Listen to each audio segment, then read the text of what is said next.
Hoy en Coffee Letras, cuentos de Li Wei, la hija del rey dragón. En los tiempos del período Yifeng 676-678, un bachiller llamado Liu Yi, al fracasar en un examen oficial, decidió regresar a orillas del río Xian, provincia de Hunan. Como tenía un paisano que residía en Jinjiang, provincia de Shanxi, allí fue a decirle adiós. Apenas recorrió algunos kilómetros, cuando al levantar repentino vuelo una bandada de pájaros, su caballo se encabritó. Se puso a galopar desbocado y solo se detuvo después de haber corrido 2 leguas. Allá el jinete divisó a una mujer que hacía pastar unos corderos no muy lejos del camino.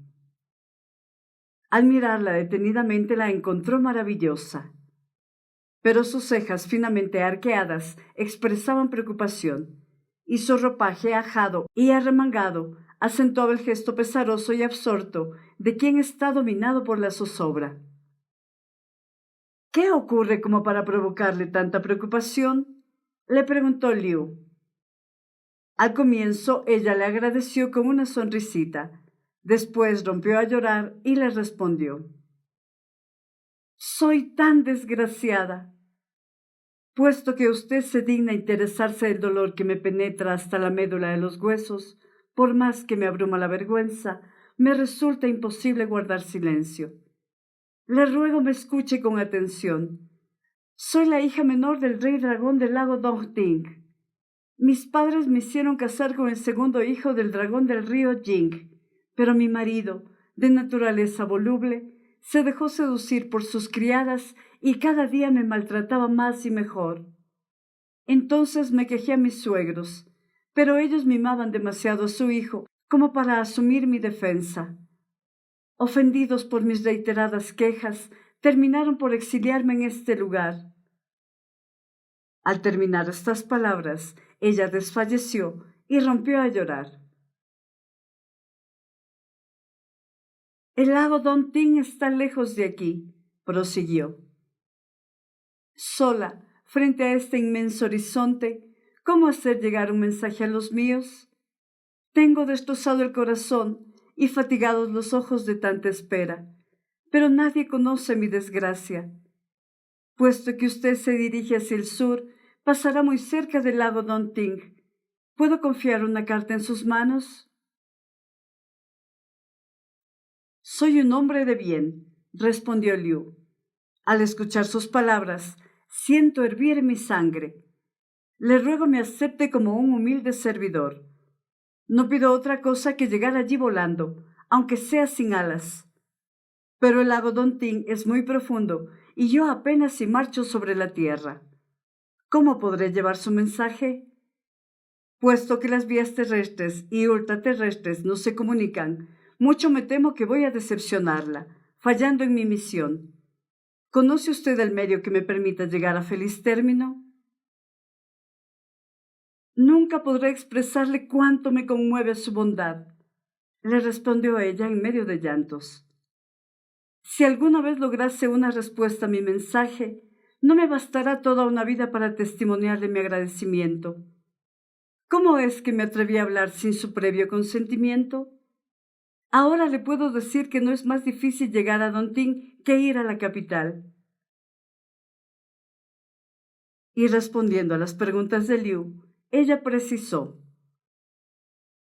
«Al norte del lago Dongting hay un gran naranjo, venerado por los campesinos como el árbol sagrado de la aldea. Tome este cinturón, ate cualquier cosa en su extremo y golpee 3 veces sobre el tronco del árbol. Alguien se presentará a su llamado. Sígalo y no tendrá ninguna dificultad. Seré muy feliz que fuera de esta carta pueda decirles a mis padres todo lo que termino de confiarle con el corazón abierto. No deje de hacerlo, se lo suplico 1000 y 1000 veces». «Estoy a sus órdenes», le respondió Liu. Entonces ella retiró una carta del bolsillo y se la entregó con una reverencia. Después dirigió la mirada hacia el oriente y lloró, incapaz de contener su dolor. Profundamente emocionado, Liu puso la carta en su bolso y formuló una última pregunta. ¿Por qué cuida usted estos corderos? ¿Acaso las divinidades comen también carne? No, respondió ella. Estos no son corderos, sino los mandaderos de la lluvia. ¿Qué quiere decir? Que pertenecen a la categoría de relámpagos y truenos. Liu miró con atención a los corderos y observó que marchaban con la cabeza alta y los ojos fulgurantes. Su modo de pastar y de beber resultaba completamente sorprendente, pero en cuanto a la talla, a los cuernos y vellones, nada se diferenciaban de los corderos ordinarios. Como soy su mensajero, agregó Liu, espero que cuando usted vuelva al lago Dontín no se niegue a recibirme. ¡Qué ocurrencia!, exclamó ella. Le guardaré el afecto que solo se tiene a un pariente. Se dijeron adiós y se separaron. Liu se dirigió hacia el este. Después de recorrer varias docenas de pasos, él se dio vuelta. La mujer y los corderos ya habían desaparecido. Esa misma noche arribó a la ciudad y se despidió de su amigo. Un mes después llegó a su país natal, ordenó sus cosas y de inmediato se dirigió al lago Donting. Exactamente al sur del lago encontró el naranjo sagrado. Una vez retirado su cinturón, golpeó 3 veces el tronco y esperó. Pronto vio salir del agua a un guerrero que le preguntó: ¿De parte de quién viene usted, querido huésped? Sin revelar aún toda la verdad, respondió: Deseo visitar a su gran rey. Hendiendo las aguas para abrirle camino, el guerrero guió a Liu hasta el fondo del lago, haciéndole esta recomendación: Cierre los ojos y llegará en un instante. Liu obedeció y al instante se encontró delante de un gran palacio, con grupos de pabellones con millares de portales y arcadas, rodeados de toda clase de plantas y árboles de los más raros del mundo. El guerrero le hizo señal de detenerse en el extremo de un gran salón. ¿Quiere el huésped tener la amabilidad de esperar aquí? ¿Qué edificio es este?, preguntó Liu. Es el palacio de la bóveda divina, respondió. Mirando con detención a su alrededor, Liu vio que el palacio contenía todas las piedras preciosas conocidas: columnas de jade blanco, escaleras de jaspe, lechos de coral, cortinas de cristal, dinteles de esmeralda incrustada de esmaltes, artesonados de luces de arco iris con aplicaciones de ámbar. Del conjunto surgía una impresión de belleza extraña, imposible de describir. Mientras el rey se hacía esperar, Liu preguntó: ¿Dónde está el príncipe de Donting? Su majestad se encuentra en el pabellón de perlas negras, respondió el guía. Está conversando con el sacerdote del sol sobre la teoría del elemento fuego, pero pronto terminarán. ¿Qué significa esa teoría?, preguntó Liu. Nuestro príncipe es un dragón, dijo el hombre. Vale decir que el agua es su elemento. Con una sola gota de agua puede inundar montañas y valles. El sacerdote taoísta es un hombre. En consecuencia, el fuego es su elemento. Con una antorcha puede incendiar todo un palacio. Las propiedades de los elementos son diferentes. Sus efectos no son los mismos. Como el sacerdote del sol es un experto en las leyes de la naturaleza humana, nuestro príncipe lo invitó para conversar con él. Apenas terminó la explicación cuando se abrió la puerta del palacio. En medio de una escolta de nubarrones apareció un hombre vestido de púrpura, con un cetro de jaspe en la mano. Transportado de júbilo, el guerrero exclamó: «¡He aquí nuestro rey!». Después el guía se adelantó para anunciar la llegada de Liu. El rey giró su mirada hacia el viajero y le preguntó: ¿No es usted del mundo humano? Liu respondió afirmativamente mientras hacía una reverencia. El rey le devolvió su saludo y lo hizo sentar en el palacio de la bóveda divina. Nuestro reino de las aguas es profundo y sombrío, dijo el rey dragón, y yo no soy sino un ignorante. ¿Qué razón le trae aquí, señor, a través de una distancia de 1000 leguas? Soy un compatriota de su majestad, dijo Liu. Nacido en el sur, cursé mis estudios en el noroeste. Luego de fracasar en un examen, hace de esto poco tiempo, al pasar por la orilla del río Jing, encontré a su querida hija que hacía pastar unos corderos en pleno campo. Los cabellos al viento, mojada bajo la lluvia, me dio pena verla.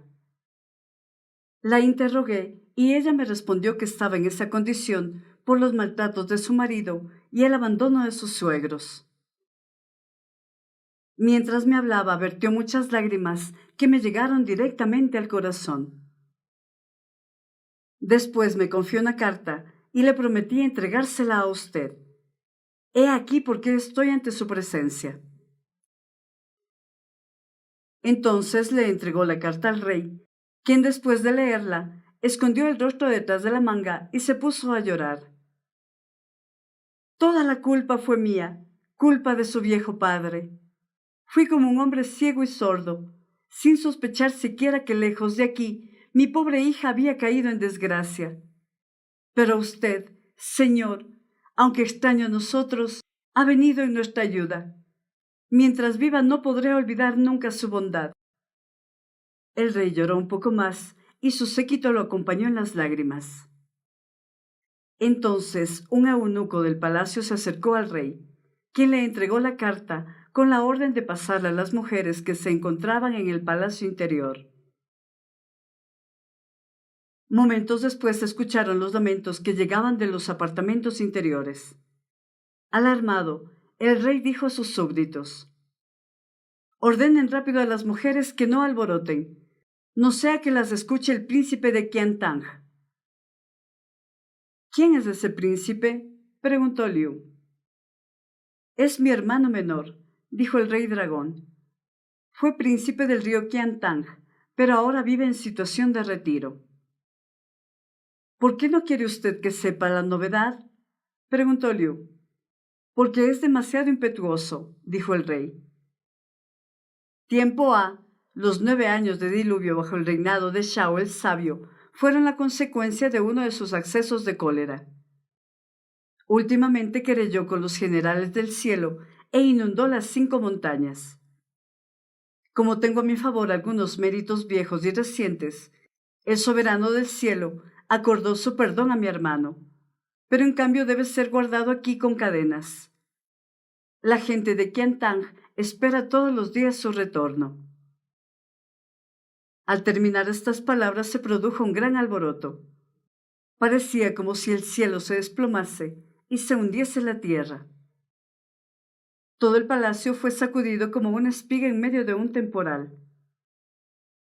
Entre los torbellinos de humo y nubarrones surgiendo de todas partes, apareció un dragón escarlata, de 1000 pies de largo, ojos de relámpago, lengua de sangre, escamas vermellón, crines de llamas.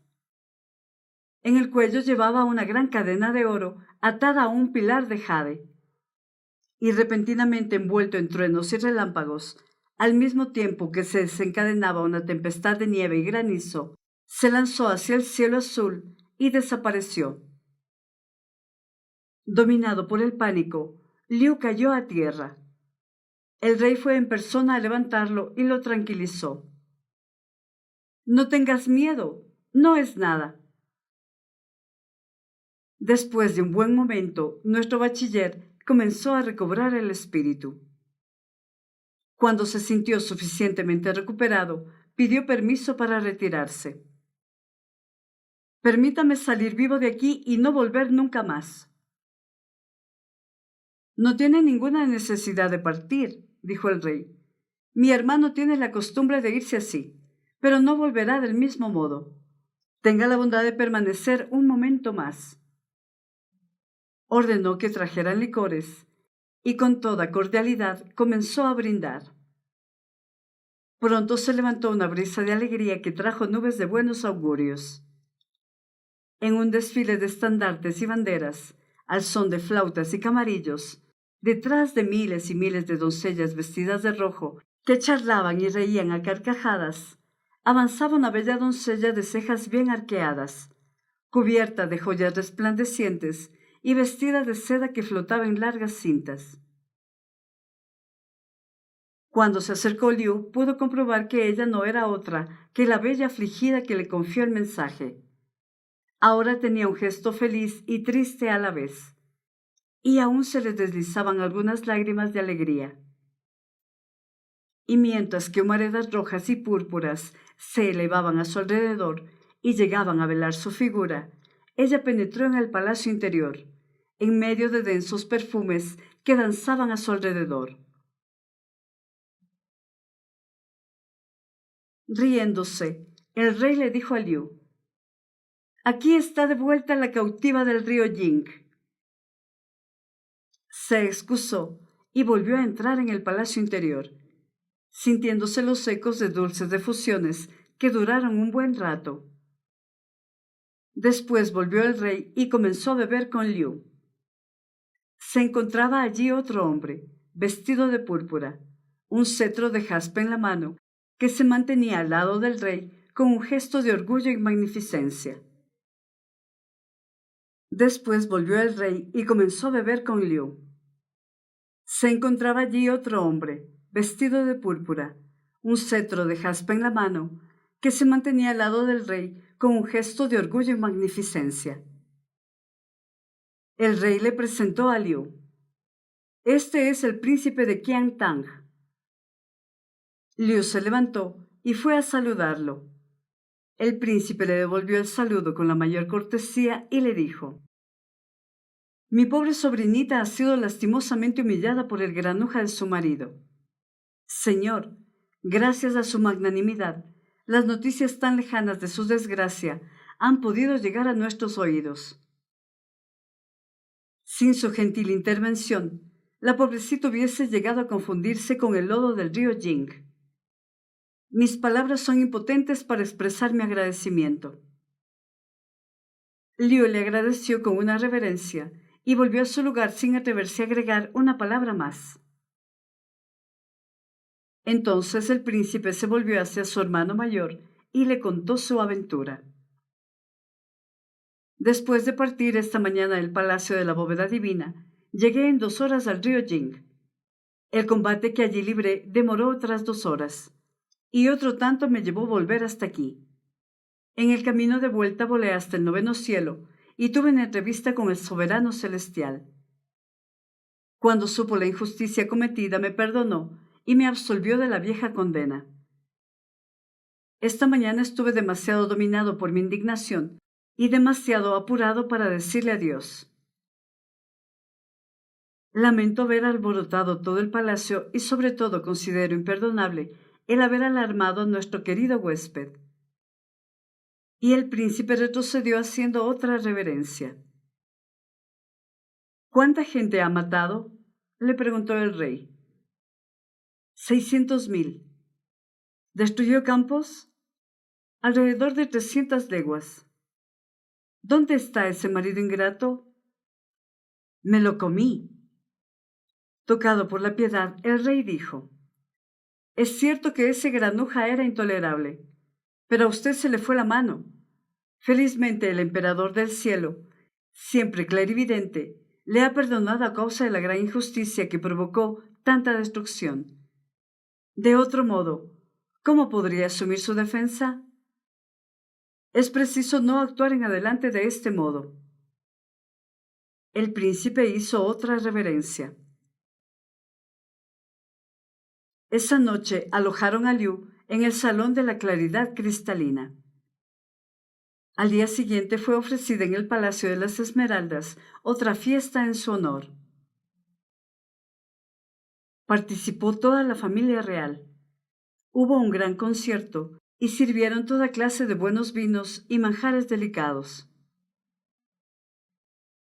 Como comienzo, a la orden del salón, 10.000 soldados danzaron al son de trompetas, cuernos, tambores y juegos de campanas, enarbolando estandartes, espadas y alabardas. Uno de los guerreros avanzó para anunciar que se trataba de la marcha triunfal del príncipe de Qiantang.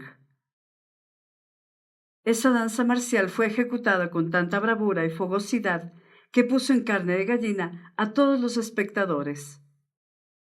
Después, al son de gongs, címbalos e instrumentos de cuerdas y de bambú, 1.000.000 de doncellas vestidas de seda y adornadas con perlas y jade danzaron en el lado izquierdo del salón. Una de las danzarinas se destacó para anunciar que era la celebración del retorno de la princesa. Las melodías eran tan suaves y quejumbrosas que sin quererlo todo el mundo dejó caer las lágrimas. Terminadas las dos danzas, el rey dragón, transportado de alegría, hizo distribuir piezas de seda a los danzarines y danzarinas. Después todos los invitados se apretaron en sus puestos del festín y tomaron vino hasta más no poder. Estás escuchando Coffee Letras con Eva Grijalva. En plena fiesta, el rey se incorporó y golpeando la copa sobre la mesa, cantó: Vasto es el gran cielo azul y la tierra sin límite. Infinito el ideal que cada uno guarda de sí mismo. El zorro se cree Dios y la rata se cree santa, ensuciando el templo, escondida bajo su muro. De repente un trueno y todo es disperso. Gracias a su bondad que derramó a mares, al fin volvió mi hija a los brazos paternales. No encuentro ninguna palabra para decirle gracias. Después que cantó el rey, el príncipe de Qiantang hizo una reverencia y contestó: Unidos por el cielo y separados por la muerte, él fue un esposo indigno y ella la mal casada. Al borde del río Jing arrastró su desgracia, cabellos sueltos al viento, ropa empapada de lluvia. Gracias a usted, oh Señor, mensajero valiente, aquí estamos reunidos, más felices que nunca. Jamás, por siempre jamás, lo podremos olvidar. Terminado el canto, el rey y el príncipe se levantaron y ofrecieron al unísono una copa a Liu, quien, vacilando al principio, terminó por aceptar y la vació de un trago. Después presentó a su vez 2 copas a los 2 príncipes y cantó: Las nubes de jade pasan, del mismo modo que fluye el agua. Oh princesa que llora como una flor bajo la lluvia, un mensaje enviado la liberó de la pena. Vengado su ultraje, hela aquí serena. Gracias por el concierto, gracias por el festín. Mi casa en la montaña espera al peregrino. Les diré adiós con el corazón partido de dolor. Cuando terminó de cantar, los vivas surgieron de todas partes. El rey retiró de una caja de jaspe un cuerno de rinoceronte, muy apropiado para abrir los ojos. Al mismo tiempo, el príncipe dispuso sobre una bandeja de ámbar un jade que esclarecía la noche. De pie le ofrecieron estos presentes a Liu, quien los aceptó con muchos agradecimientos. Después, todas las mujeres del palacio interior lo cubrieron con piezas de seda, con perlas y piedras preciosas, que como montículos resplandecientes fueron elevándose adelante y detrás de él. Y Liu no dejaba de mirar a todos lados, confuso y sonriente, saludando sin cesar. Al fin del festín, ya ahito de vino y placer, se retiró y pasó la noche en el salón de la claridad cristalina.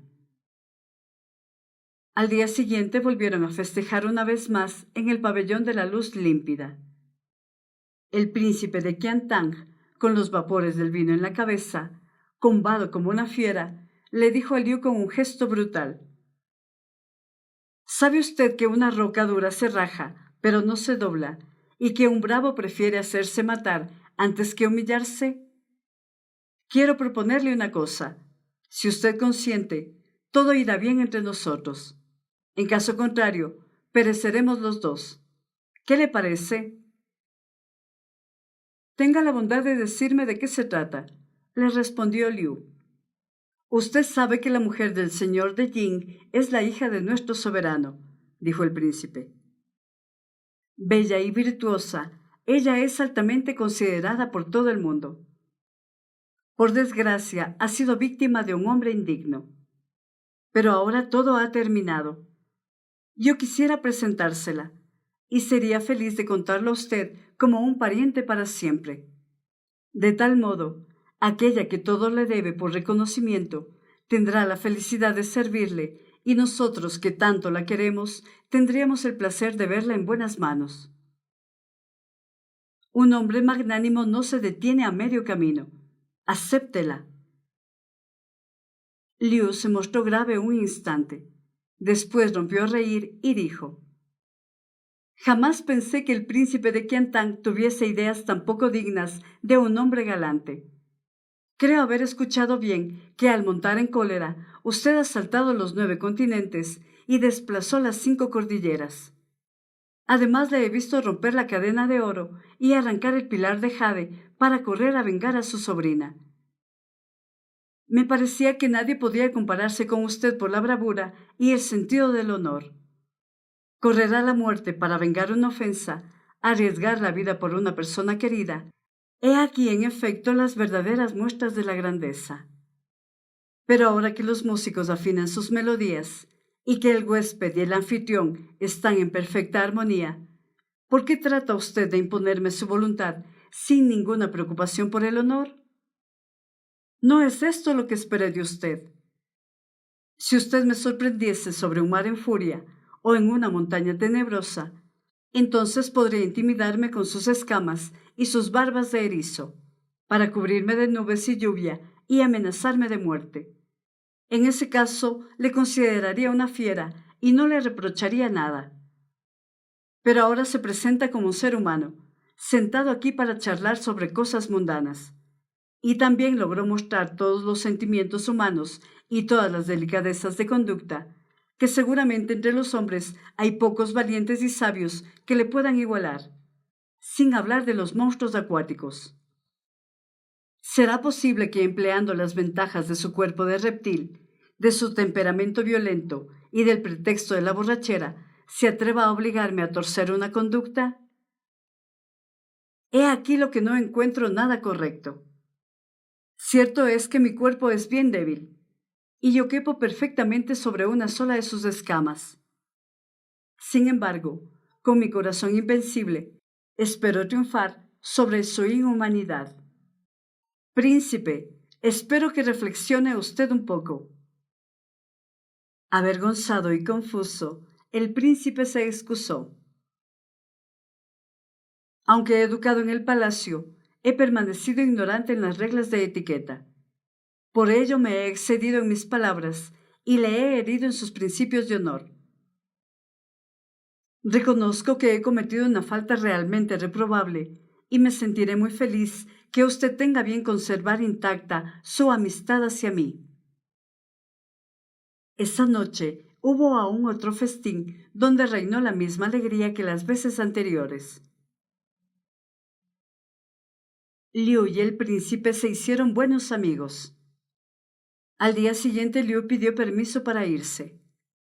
La reina ofreció otra fiesta en su honor en el Salón de la Luz Difusa, que se llevó a cabo en compañía de gran número de concubinas, sirvientas y eunucos. Derramando lágrimas, la reina le dijo: Mi hija se siente tan endeudada por su bondad que jamás podremos testimoniar satisfactoriamente nuestra gratitud. Y tan pronto usted nos quiere abandonar. Hizo venir a la princesa para que le diese las gracias. ¿Volveremos a vernos un día?, le preguntó la reina. En ese momento, Liu se arrepintió de no haber aceptado la proposición del príncipe de Qiantang. Sentía el corazón pesado de pena. Terminado el ágape, todos se despidieron con lágrimas en los ojos. En el momento de partir, lo cargaron con nuevos regalos, entre los cuales había incontables joyas preciosas. Liu salió del lago por el mismo camino de su llegada, escoltado por una docena de hombres que, cargados con su equipaje, no lo abandonaron hasta dejarlo sano y salvo en su casa. Después se dirigió a Yanzhou, a casa de un joyero, para vender algunas de las joyas, de las cuales bastaba una pequeña parte para convertirlo en millonario. En toda la costa derecha del río Huai no hubo hombre rico que pudiese comparar su fortuna con la de Liu. Se casó con una muchacha llamada Shan, que falleció poco tiempo después de la boda. Volvió a casarse pronto con otra llamada Han, quien murió algunos meses después. Entonces Liu abandonó su tierra natal y se instaló en Nanjing. A menudo el tedio de la viudez le hizo pensar en casarse nuevamente. Lo visitó una casamentera que le hizo esta proposición. Conozco una dama llamada Lu, oriunda del distrito de Fanyang. Su padre, Lu Hao, fue magistrado de Qingliu. En su vejez lo dominó el taoísmo y comenzó a errar solo entre las nubes y los manantiales, y desapareció no se sabe dónde. Su madre se llama Shen. El año pasado la joven se casó y entró a formar parte de la familia Shan de Qinche, pero desgraciadamente el marido murió poco tiempo después. Su madre, que tanto se lamenta por la juventud y belleza de la joven viuda, quisiera encontrarle un buen marido. ¿Será posible que ella le interese? Liu buscó un día propicio para celebrar la boda. Como las dos familias pertenecían a la mejor sociedad, la magnificencia de las ceremonias, de los ajuares y regalos dejaron con la boca abierta a todos los nanjineses. Un mes después del casamiento, al entrar cierta noche en la alcoba, Liu observó detenidamente a su esposa y la encontró muy parecida a la hija del rey dragón, aunque bien podía asegurar que su mujer la sobrepasaba en belleza. Entonces le contó lo sucedido. ¿Será posible algo parecido?, le dijo su esposa. Un año más tarde tuvieron un hijo y Liu la quiso aún más. Un mes después del nacimiento del hijo, ataviada con un vestido suntuoso y recubierta de joyas, su mujer recibió en la casa a todas las relaciones. En el curso de la recepción, le dijo a Liu con una sonrisita: ¿será posible que no recuerde haberme visto hace mucho tiempo? Una vez fui mensajero de la hija del rey dragón, respondió Liu. Nunca olvide eso. Yo soy la hija del rey dragón, dijo su esposa. Gracias a usted fue denunciada la injusticia en el río Jin, de modo que juré dedicar mi vida para testimoniar mi gratitud. Pero puesto que usted rechazó la proposición de mi tío, como vivíamos lejos uno del otro y en dos mundos diferentes, no pudimos cambiar una sola palabra. Mis padres desearon casarme con el hijo del dios del río Shouyin, y yo no podía faltar a mi juramento, ni desobedecer a mis padres. ¿Qué hacer entonces? Aunque usted me rechazó y me fue imposible verlo, juré que de cualquier modo le reservaría mi corazón hasta la muerte. Y confié mi pena a mis padres. Se compadecieron y me dejaron en libertad para partir en su búsqueda. Pero por entonces usted tomó por esposas a las señoritas Shan y Han.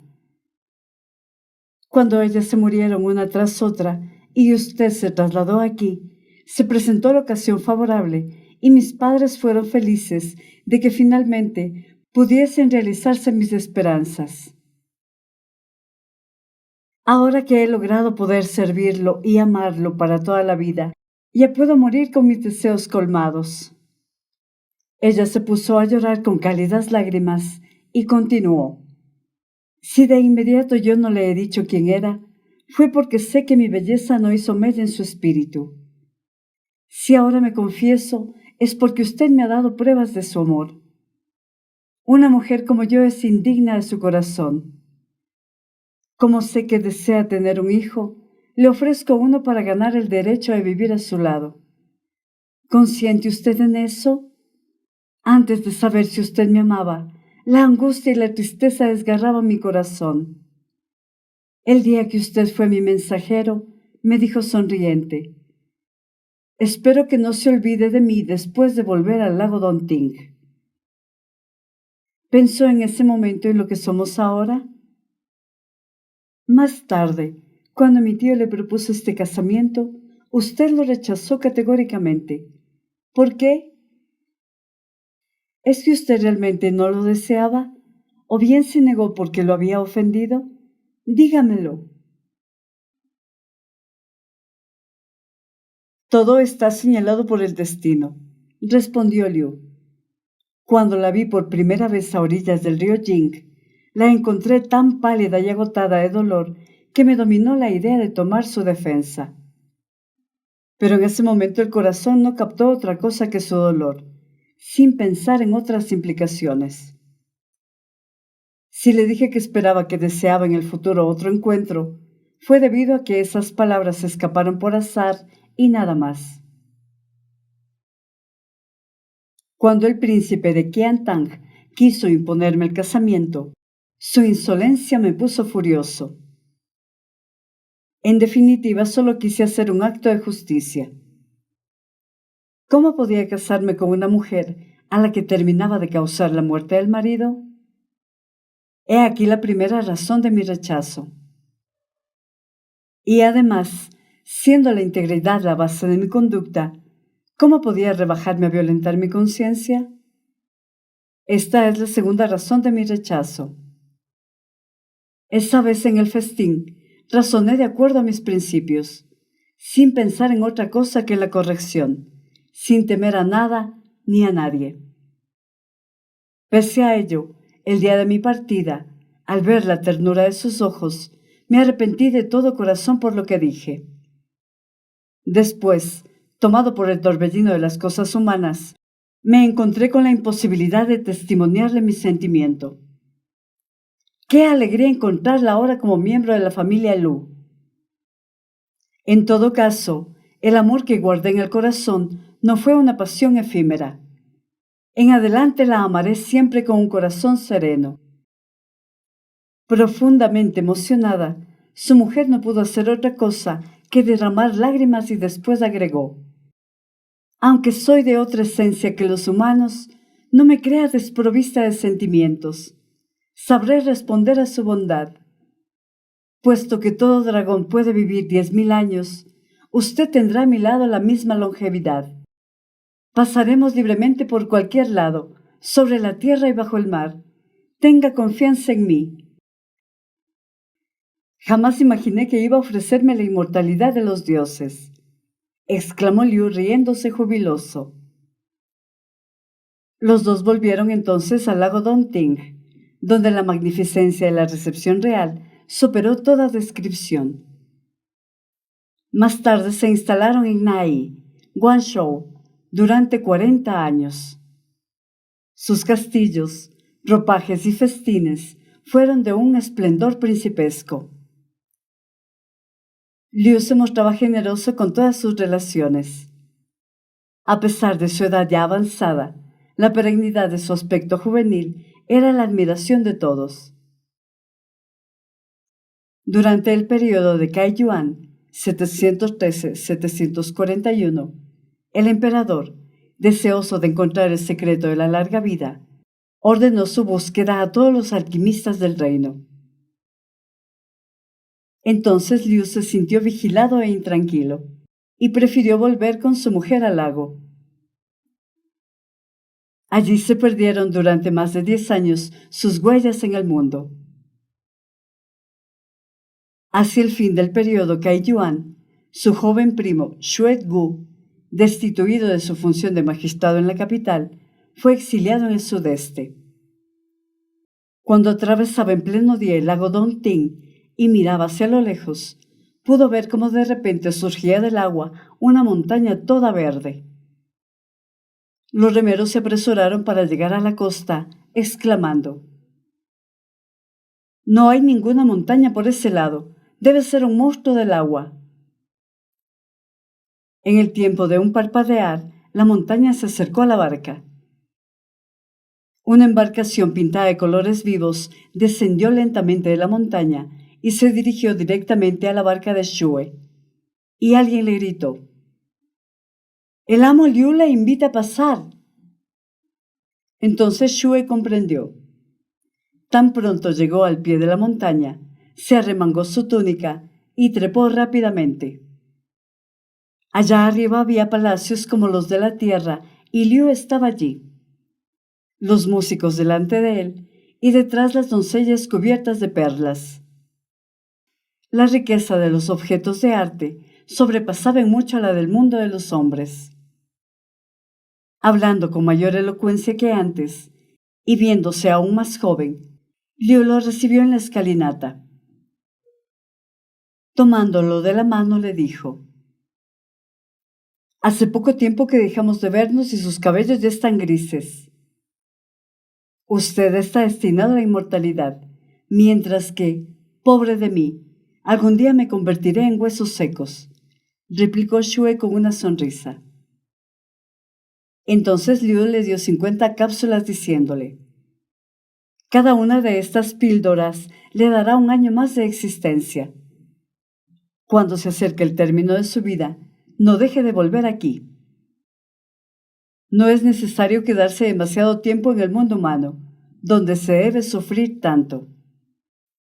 Festejaron alegremente el encuentro y después Shue se retiró. Liu entonces pareció desvanecerse sin dejar otros rastros de su vida.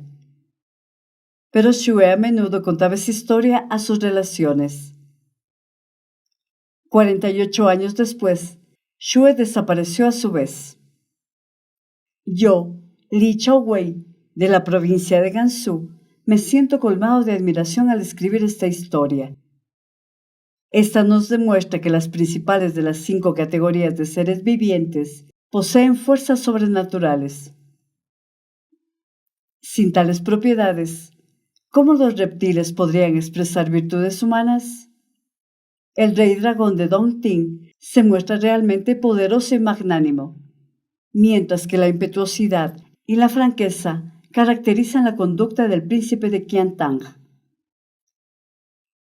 Por cierto, son virtudes que deben transmitirse de muy lejos.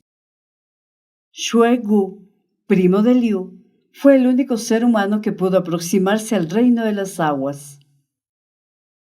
Desgraciadamente, ha contado esta historia sin escribirla, y como es interesante, la transcribo aquí. Coffee Letras, literatura con voz de mujer.